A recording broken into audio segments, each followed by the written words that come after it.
Simple, you get a chance to pick the first map of our finals. What would you like it to be? Overpass. Overpass! We have our first map. Danny, coming to you. What would you like to pick? Nah, shit.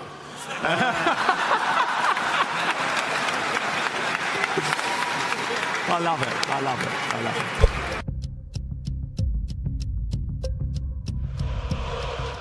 Ladies and gentlemen, listen to that. We are back here at the Altus Arena, and it is going bananas. Look at that crowd. They cannot wait. This is incredible. We have got the grand final of the Blast Pro Series coming your way. Astralis, Melby, true worthy champions, but who will come out on top? Map 1 is Overpass. Let's do... Short. Yeah. One One more pit. Short. One short. Too short. Too short. You want to push? Can you guys flash over? Flashing short, flashing. No. You have a. Heaven. Just kill it. Jordan's so high. No! Yo, Jason, I'm gonna literally. One's flanking. You're all dead. No! One of them's dinked, apparently. Jordan, what the fuck, bro? You gotta. Joining Astralis, you end it with an MVP, a trophy, and I think $4 million close to in prize pool for Astralis. Stop counting. Yeah. Life is good, man. Life is good. Yeah, this is awesome. Congratulations. Thank you very much. Bring that one out. But doesn't really do all that much. Rain is looking dialed in, isn't he? Pretty crisp with the aim. Oh, okay. It wasn't him that I talked to, but I do like that. But Nico... And I do like the booze even more. Yeah. Piss off the crowd. I like it. You know what? That's one of my favorite things about Nico. I know people say that he complains, that he's like got some sort of attitude. I don't even care. I think it's great. I think it's amazing. When he said that he was, his dream was to sort of Quick enough. Yeah. If he doesn't stop whatsoever, that's going to be a fake. That's over towards that A-bomb site. Yeah. As long as he can get into the site quickly. Excuse me. That's towards there. I misread the angle of that giant yellow line. Here he goes. Not aware that Cold Zero is around the corner. Or is he? Or is he? The no-scope, but he's going to get the plant down. 2 seconds. He's got his ticket, but Fallen chasing him down. He's still alive. Flank from Catwalk, but another no-scope. Guardians pulling it off. How's he doing this? He's got the lineup. He knows where he is. This should never happen. He's got him locked in behind the pillar at Guardian. 1 versus 3. The flick does not connect. And Swag is still alive. All the pressure right now on Guardian to try and get this last round in. Can it happen? He's still alive. And now he's running back into Kitchen. It's going to be so frustrating right now for MIBR. Another shot rings out and he's going to go for the full defuse. I think he's got it. Guardian is not close enough. And the defuse happens. Swag able to save it. The flash over, and there is the second smoke, so they're going to find a nice clean entry towards the bomb site here. Dupree has to get towards Gandalf and hold for the best at this point. He needs multiple frags. The only way they win this round if he takes down 2 while they try and go for the plant at this stage. There's the first attempt, can't nail it. It's going to be his teammate having to try and pick up the pieces here. Zibex can do nothing with it. Surely Dupree is taken down. They're getting too close to his position. He's getting wildly close. No way! Simple! Just like it was on Mirage in 2015. Just like Mask Map, he finds another item. Okay. 1, 2, 3. 1, 2, 3. 1, 2, 3. 1, 2, 3. 1, 2, 3. Faster.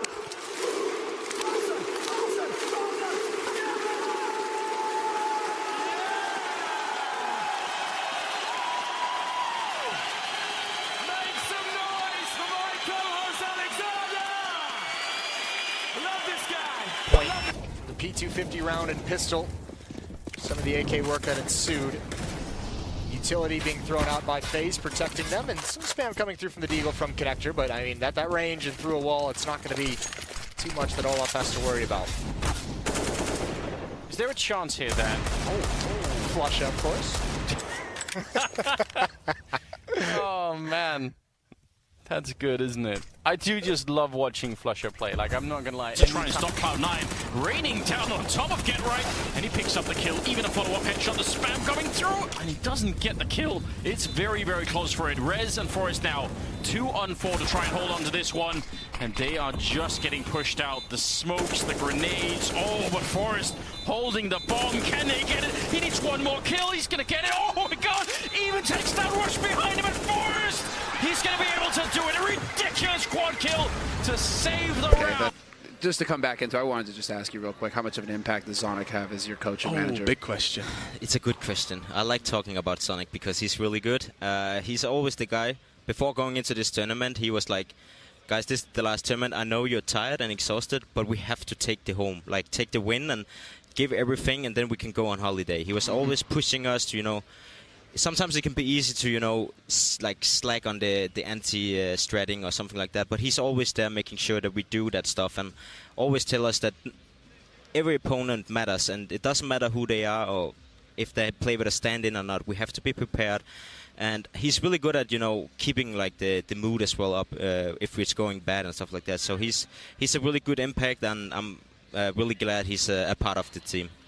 Thank That's you. really Yeah, fantastic answer. Yeah, hey, you know what? We spent a whole 2018, Chad, desks going, I wonder what Sonic does for Astralis. Of course, our last day of more players from Alpha Red actually towards the A site, and the pistols in the AK are working actually into B, so that's an awkward situation.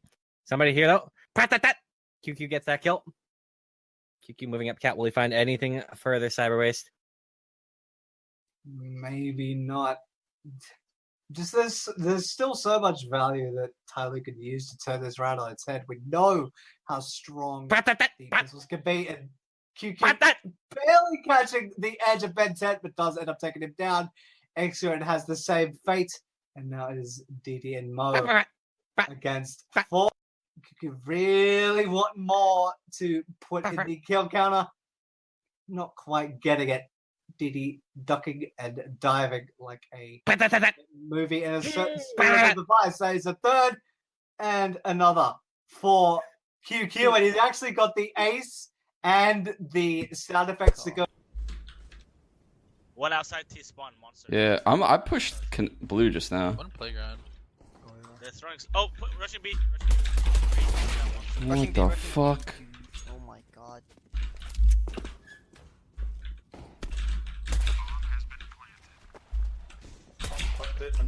Nice, 2 alive.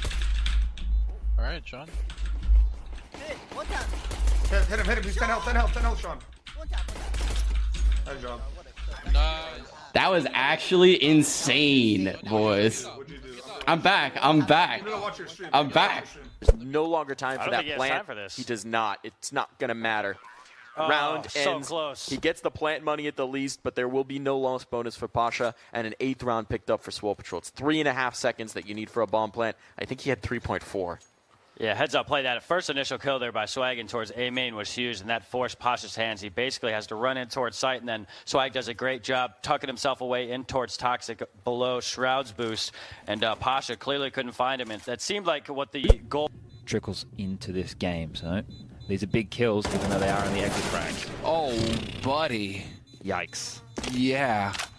That's, not ideal. Not ideal is a good way to put it. Wow. I definitely did not expect that. Edward, man, that's brutal. They should still be able to get a buy, and considering the way that Na'Vi address Counter-Strike nowadays, at least, they do like to keep pressure on the economy, right? So simple with the AWP and enough money across the star players to get a decent buy. They will be upgrading. Glad that we got to see that replay there, Kiyoshima's perspective. And it was also Flusha. It was just a spray duel through the smoke at the beginning, so it wasn't even Flusha. Just getting lucky with the timing. And yeah, Edward there, the reaction. Glad we got that on camera. Looking back at Kane like, yeah. Bro, I'm not bullying Sam, bro. He's a little fucking annoying little kid. How could I let you miss this? How do you not see this? Sam is literally that little. He's like, he reminds me so much of my little brother. Talking and laughing after every conversation, after everything. You just say, hee. It's so fucking annoying. And when I tell him, and then he talks shit, doesn't expect shit to be talked back to him. It's so sad. If you're gonna talk shit, bro, at least learn that you're gonna get shit talked back to you. It's very simple. He's talking shit. Oh, look at his FPLC stats. The guy plays 200 fucking matches a night. Enough's enough.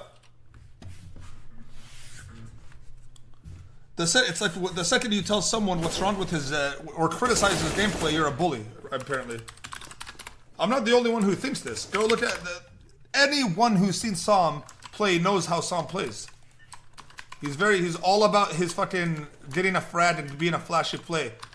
That's all he's about. What? A team kill comes in. Ethan got both of those frags, but Cirque decides that Ethan can't do any more in this round. He's done too much already. Cirque sidelines him, but it's still a big lead for NRG. Even though there was a team kill, as long as they stay calm, they should have this round under control.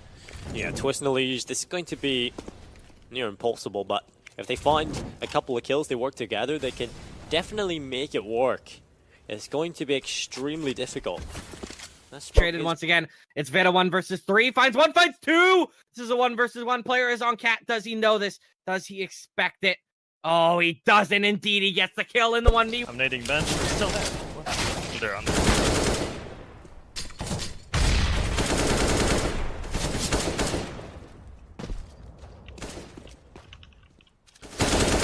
Oh, they keep... Just get right. Yeah. Nice! What? Let's go, Keel. Easy. Nice round, bro. Charming. Good job. I've had people come to me and ask, but I just didn't pursue it. So it never came to the point where someone would, make me an offer. And as a player, that's pretty much the same. I've had people come talk to me, say, "Hey, would you think about going, play again? Because we could have this happening, we could have that." But then again, I'm pretty happy in what I'm doing. So for me to come back on my decision would take something huge that, realistically speaking, is probably not going to happen. So I'm not ruling it out, but that should be so huge that it's probably not going to happen. So when G2 calls. I mean, there are some calls you're not going to ignore, but this is just not going to happen. And I'm very happy in what I'm doing. So, the in-between is kind of, I feel good in my... Only 3 AKs to work with, a couple of CZs in the mix, and again, Pasha getting cheeky with the auto-shotty. This time on the outside of the boiler. NRG have a lot of presence here towards the A-bomb site. Pasha, as the shotgun on the opposite angle's got the bait and switch for Snatch. He's going to walk in. There's this kill. The second comes in from Pasha. The auto shotgun is doing a lot of work as he looks for the triple.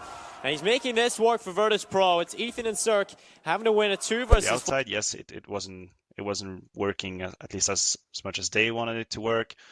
But I guess that makes some sense. The only question really behind that is Shock's going to be in-game leader again? How is it going to work? He has tried it in the past, hasn't really worked out so well.